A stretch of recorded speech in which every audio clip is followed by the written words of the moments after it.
दफरत अंशुल के घर का शख्स जो है मिसिंग था और बताया जा रहा है कि अब जो है उनके घर वालों को बताया जा रहा है कि उनका शव जो है यहाँ पे। पूरी बात क्या है, चलिए इस समय हमारे साथ बातचीत करने के लिए टोनी जी हमें चुका, तो बताएंगे सर पूरी बात, पूरा वाक्य है क्या है। 10 तारीख को बोधराज जी हैं, ये टींडे के रहने वाले हैं आरसपुरा के पास।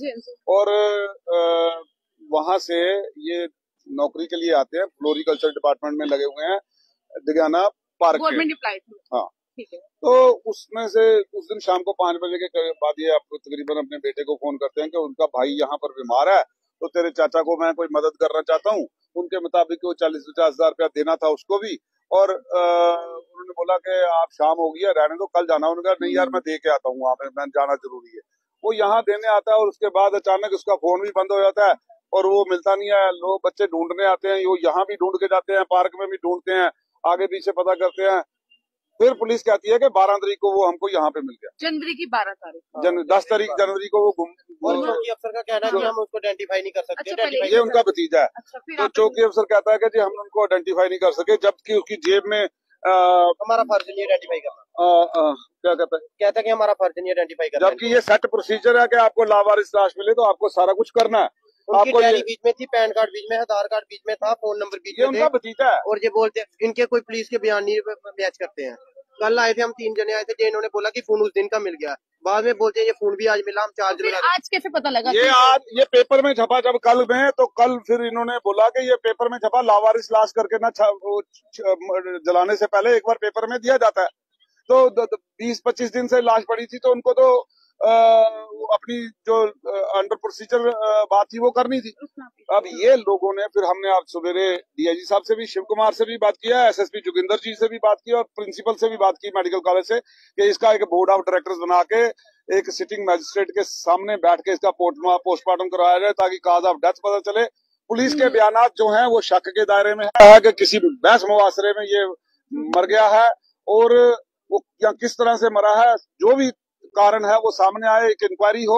इनका अभी तक जो शक है कि पुलिस की जो बयानात हैं, कभी वो कहते हैं फोन पहले मिल गया था, कभी कहते हैं आज मिला है, कभी कुछ कहते हैं।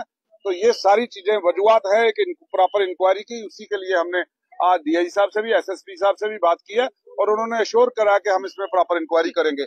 और हमने कहा है कि ऐसे नॉन प्रोफेशनल ऑफिसर्स को कभी भी पब्लिक पोस्टिंग नहीं दी जानी चाहिए। जो लोग इतने अहलकार नहीं है, जिनको ये नहीं मालूम कि डेड बॉडी की पूरी जामा तलाशी करके उनको जो है एक प्रॉपर इन्वेस्टिगेशन करना है और उसके परिजनों के तक उनको खबर पहुंचानी है, ये पुलिस का दायित्व है। तो मुझे नहीं लगता है कि ऐसे अनप्रोफेशनल लोगों को पुलिस पोस्टिंग देनी चाहिए पब्लिक। क्या लगते हैं आप? मेरे चाचू जी हैं। अच्छा, तो आपको कब पता चला? ये तो हमें कल पता लगा। कितनी 10 जनवरी से वो मिसिंग थी, कंप्लेंट आपने करवाई? हाँ, कंप्लेंट करवाई है मेरे सामने अपने स्टेशन में। तो उन्होंने आपको बताया था कि यहाँ पे मैंने हॉस्पिटल आना है, कोई बीमार? हाँ, उस दिन 10 तारीख को शाम को हमने फोन किया कि लेट हो गया, वो आए नहीं। वो बोलते हैं कि मैं आपके चाचू के पास जा रहा हूँ जो एडमिट है, और थोड़े से पैसे वगैरह देने, उनके पास 50-60 हजार किसी से लेना था, उनको लेके देना मैंने, कि उनको मदद देता हूँ कि वो थोड़े घर से गरीब है। तो उसके बाद से लेकर अब तक आपको बिल्कुल नहीं पता चला? नहीं पता लगा। आपको कब पता चला कि उनका जो शव है यहाँ मिला था? वो कल हमें अखबार में मिला। कोई ऐसी अखबार है जो तो 4 जो फ्री में कहीं पे बांटी जाती है, वो वाली अखबार में दिया, कोई जेके चैनल में किसी में नहीं दिया वो। तो उसके बाद इन्होंने मतलब कल हमें अखबार पहुंची है वो किसी के थ्रू, और हमें पता लगा कि हमारा शव है। हम जहाँ पे आए देखा और वो हमारा ही था सब। तो इतने टाइम से कोई जांच नहीं की गई? कोई जांच नहीं की, मोबाइल वगैरह कोई पर्स कोई वगैरह पता नहीं, कुछ नहीं पता लगा। उनके पास डायरी भी थी और फोन भी था, और चाहते तो उनके फोन से सिम निकाल के और फोन मिलाना कोशिश करते थे। उनके डायरी पे नंबर थे हर जो उनके घर के सभी बच्चों के, हमारे भी नंबर थे उनपे। किस डिपार्टमेंट में काम करते हैं? ये फ्लोरिकल्चर में डिपार्टमेंट में काम करते हैं। डिगियाना पुली के पास उनका पार्क है, उनमें नौकरी करते हैं। तो पॉकेट में कोई पैसे वगैरह थे? हाँ, पैसे। हाँ, हॉस्पिटल बोल रहे थे 50-60 हजार लेके आए हैं उनको देने हमारे चाचू को। उनके पास हमने रात को फोन किया, वो बोल रहे हमारे पास नहीं पहुंचा। 3-4 दिन हमने पंजाब तक अपने रिलेटिव वगैरह को फोन किया कि अब आपके पास में नहीं आए।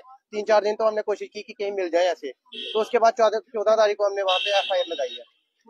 तो अब जब आपको पता चला शव यहाँ पहुंचा, अब उनका कोई सामान वगैरह कुछ मिला? सामान कुछ उन्होंने एक डायरी दी और बोरे बीच में से 10 रुपए मिले हैं और फोन दिया है।